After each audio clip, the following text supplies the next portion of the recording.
I think this trend began probably a week ago. Every women were sort of talking about it on social media, saying, oh, their pad are actually a bit short than it is labeled on the packages. So it was actually started like some individual, they're trying to measure the pad at their home and saying why this is not where the actual lens we buy, right? And then they post it online and more women saw the trend and they follow it. And after that, I think one major brand actually apologized for it, but women still were angry about it because like more and more brand, like the more they text, the more they find out like almost like all major brands are actually a bit short than it is expected. Now, of course, menstruation is such a huge taboo topic. You've alluded to that earlier as well, such a taboo topic in China. But given so many people are talking about it, we're talking about 200 million people viewing some of these discussions on Weibo. So what is it telling us about a shift in attitudes? Are people changing the way, are being more open and public and happy to talk about it in a public arena?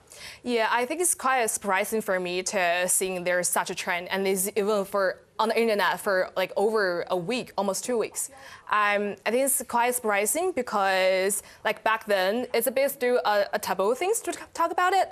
Every time there's sort of people are saying we should care about like women's health, especially for the period, and it should be not a shame thing to talk about it.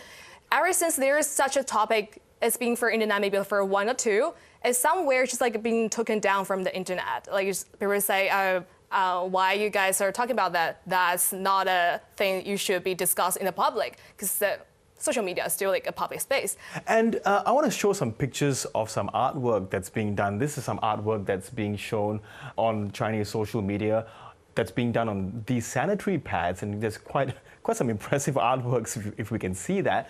What is the message that people who have done this artwork trying to tell other people? Yeah, I think since like the sanitary pads or like a period used to be a bit like a taboo thing to talk about it. If you just like randomly posting, oh, there is my sanitary pad, if you post it online, you'll probably that thing probably taken down from the internet.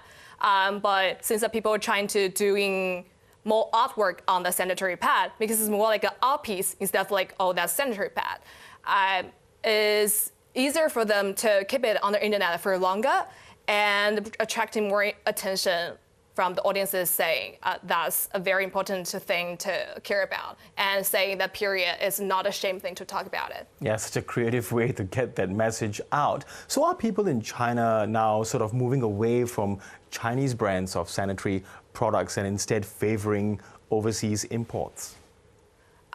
Yeah, because ever since like a major brand, they found out that they're all short end than expected. People are actually a bit looking for the sanitary pad from maybe like Japan or like other countries, since different countries might have a little bit different standard about it.